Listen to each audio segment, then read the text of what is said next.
Perkenalkan, ini anggota kelompok kami.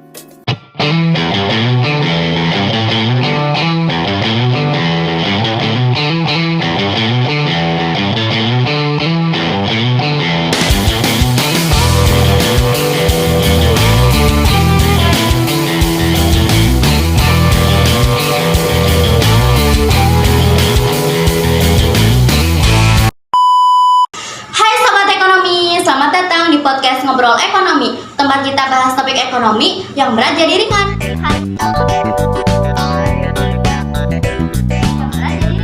Hari ini kita bakal bahas topik yang seru banget loh, yaitu pasar faktor produksi. Bareng aku dan juga dua narasumber kita, yaitu Kia dan juga Norma. Halo kalian. Hai. Hai Zila, hai Norma, halo semuanya. Siap bahas ekonomi walaupun bukan hari Rabu? Yap, siap banget. Halo, kali ini kita akan bahas topik yang sering bikin pusing. Tapi tenang, di sini kita akan bahas pelan-pelan ya. Oke, kita mulai dari dasar dulu ya. Sebenarnya apa sih pasar faktor produksi itu? Pasar faktor produksi itu di mana tempat penawaran dan permintaan input produksi bertemu. Input itu bisa berupa tanah, tenaga kerja, dan modal. Jadi beda ya dengan pasar barang konsumsi. Di sini yang dijual itu inputnya. Nah, betul sekali. Produsen itu datang ke pasar ini bukan hanya untuk membeli mie instan, tapi buat menyewa tanah, merekrut pekerjaan, ataupun cari modal. Nah, permintaannya dari siapa dan penawarannya dari siapa? Jadi permintaannya itu dari produsen alias perusahaan. Tapi uniknya, permintaan ini disebut derived demand, artinya permintaan terhadap faktor produksi yang muncul karena ada permintaan barang yang akan diproduksi. Nah, kalau penawarannya ya dari masyarakat pemilik faktor produksi. Misalnya kamu punya tanah, berarti kamu bisa menyewakan tanahmu ke perusahaan dan dapat sewa. Atau kamu kerja dapat upah, sama halnya dengan bunga buat pemilik modal. Coba kita bahas satu persatu dong, mulai dari tanah.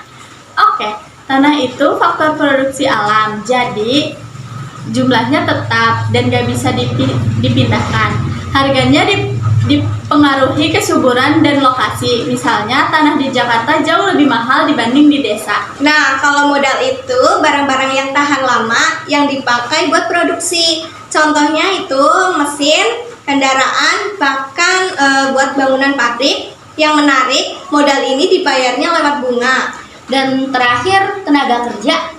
Nah, ini nih kita, tenaga kerja bisa terdidik, terampil, dan gak terlatih. Semua punya peran penting, mereka dibayar lewat upah berdasarkan kontribusi masing-masing. Bagaimana harga faktor-faktor ini ditentukan? Sama kayaknya pasar pada umumnya, permintaan dan penawaran itu. Tapi perusahaan juga pakai prinsip produktivitas marginal karena mereka akan pakai faktor produksi selama nilai tambahnya masih lebih besar dari biayanya.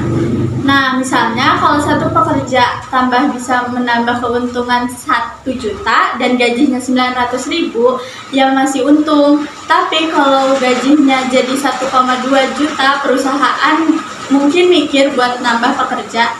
Oke, sebelum kita tutup, ada nggak pesan buat sahabat ekonomi?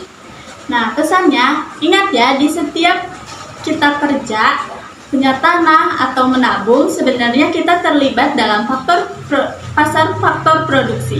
Dan penting banget untuk memahami ini biar bisa mengambil keputusan ekonomi yang lebih cerdas, baik sebagai pekerja, pemilik aset, atau calon pengusaha. Terima kasih ya buat Kia dan juga Norma. Buat sobat ekonomi, sampai ketemu di episode selanjutnya. Jangan lupa bahas ekonomi, jangan bikin pusing. Bye-bye.